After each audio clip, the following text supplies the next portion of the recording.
So, yeah, upon leaving my first host there, so I wanted to see more of Crystal Waters, because there were so many places and houses and people which I hadn't quite met yet. It was really lovely there, nice actually.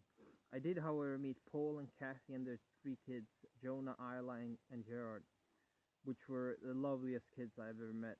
Only in Jonah, only Isla and Jonah though.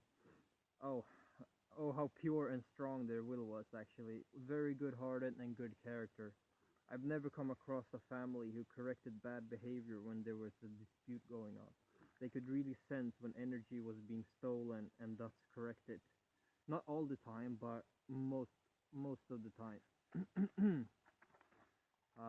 Where this is mostly ignored by parents in today's world, even when we steal from ourselves. So I spent a lot of time with them whenever I could.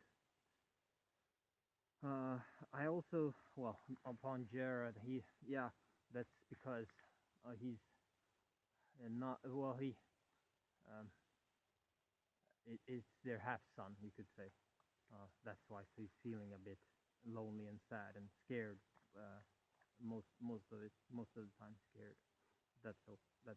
That's another thing, another story. I also did meet the founder of Crystal Waters, Bob Sample. Not, is it Sample? I don't think so. Maybe. Well, we'll see. Which I came to know quite well, and the store of Crystal Waters, and Michael Cherry. Yeah, wow, what a guy. He's a young man who wants to set and build his own house and grow his own produce and being off the grid.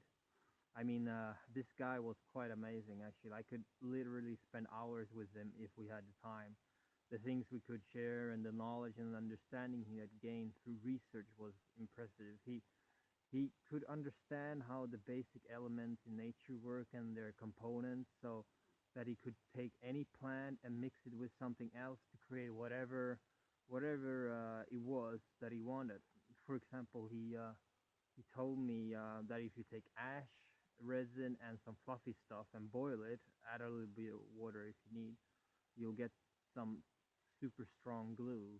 Like, I mean, granted, resin is sticky, and I don't know what ash does. Maybe some binder as well as the fluffy stuff, but he does some pretty good research for sure, and was ready to move on to the next level. And yeah, he was quite. I don't know. He just seemed to understand like the basic mechanics of things and how the elements were working together, and he just could pretty much, yeah, it felt like he could create almost anything. He just needed to know some basic stuff about material, or yeah, and off he went. I at that time I like understood maybe half, not even half of what he said, maybe a quarter. Like, that's how I was just, oh yeah, that's impressive. Like, but I couldn't really relate to it. So yeah, maybe next time. Or and yeah, I got to ride horses actually for the first time in my life with Paul. He's amazing actually. He's a great horse rider. Self-taught at age 30, just jump on the back of a horse and learn them. He's a Kiwi, and they are actually more up and giddy and happy. Most of it, sort of positive people, I find. Also, I'm not sure if there are any Kiwis since they are so international as well. But man, that first horse ride was pretty scary at some parts. I mean, I got to ride a very nice and gentle horse called Henry. He was cool, but I was not in command. I mean, that was for sure. If any, I think I confused him a bit. It was hard to get on the horse. I mean, it was hard to get the horse to stop. Turning was no problem or easier, and even going forward was simple. But stopping, nope. Uh, but yeah, I yeah, Paul, he showed me how to. Oh, excuse me. He showed me how to get to know the horse. So he had the horse circle him with a rope. sort of, I don't know, for maybe 10, 15 minutes or something, and really get the feeling and like sort of learning about the horse, how it behaves, and um, or, and also you get some signals, and you spot when the horse is have sort of accepted you. Like you get to know each other from gazing on each other, and the horse started to lower its head, sort of, and the pace became sort of nice and easy and calm as well. And sort of that's when you were ready, or she had accepted you to ride on her. That's how we started off with doing with all of the horses. I never got to do that. We sort of jumped on. I jumped on the horse immediately almost, which was Henry, but he said it was okay. I would have loved to do that actually, because that was it looked very amazing anyway. And so the ride started off going into the forest. Maybe I have written it here. We'll see. Uh, no, I haven't. But yeah, no, we started off going through the forest of crystal waters, like it's, bumpy rides, and yeah, I was not in charge at all. I was not in no way. I was just trying, and Henry was like, "Oh yeah, okay, whatever. You don't know what you're doing. I'll go my way, and you'll see if you catch up." And so, yeah, he took me on some spots where I had to really duck and, evade like branches and stuff, and like, whoa, that was close. And good thing he was calm, and he didn't pace off or anything. He just kept it steady. I was following Paul and Luna, the other horse, and yeah, it was quite nice. But yeah, they're big. He was a pretty big horse actually, a bit scary.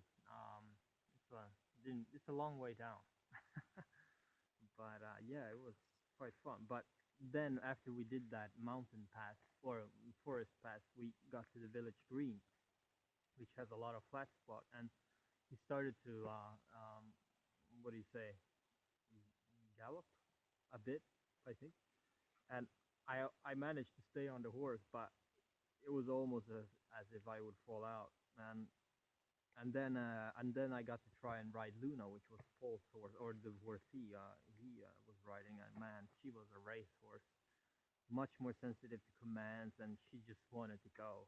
I mean, if there was a flat spot, or no, sorry, when there was a flat spot, she just accelerated by herself, and I'm glad that the green wasn't that long, because I almost fell off for real that time. I mean, I had lost my balance, and I was tipping over, and like I was just a couple of more meters, I would have been gone. Seriously. Uh, yeah, she ran out of space, and thank God she stopped. But other than that, they're magnificent animals with a lot of power and lots of personality as well. So that was cool. I learned a lot from Paul with horses, and spent some time with them even after. But I'll come back to that when I get there. Anyway, at Max and Trudy's, I got to learn a lot about beekeeping. Although I must admit, I didn't learn that much since my head was off. It's still off, if you remember. I'll get back to that as well. I sort of went with my heart a lot. Mm, Too much otherwise. Too much. I don't know, information or just processing. I can manage it. But it was nice to see how they make all the honey. It's like so easy and no heating. It was basically just tapping. They just swung it in the spinner, and just had three sets of filters, and yeah, that was basically it. No heating or processing of any kind. So yeah, it was so nice putting all the frames in the workshop and removing the capping with a special knife. Sometimes heated to a low temperature, but most times not. And then put in the frames in a spinner and slung the honey out and let it pour through three sifts of different spacing, and that was it. Sweet honey. And the way they kept track, what was that each time they harvested from a frame, they looked into their book. at what is currently blooming, and so that way they know what kind of nectar and honey they will get. Sometimes it gets a bit lighter or darker depending on what is blooming, which is kind of cool actually. So I got to work a lot with bees, making frames and cleaning frames and looking at them. And got to see a queen actually, helped in the garden, learned a good way of planting trees because they were actually tree planters back in the days and planted many thousands of trees in Australia. And the way they did it was at their property was to put a big pile of grass on the desired patch to plant, wait until it had broken down like 6 to 8 months, which by then would have created beautiful soil underneath and no weeds. And then they put in the tree and then put a big pile around it, like a wall almost of grass again, which seemed to work. He told me that when you cut the grass around the tree, uh, the grass actually releases a toxin which is harmful to the tree. So best is to choke and or shade them out, which happens naturally anyway.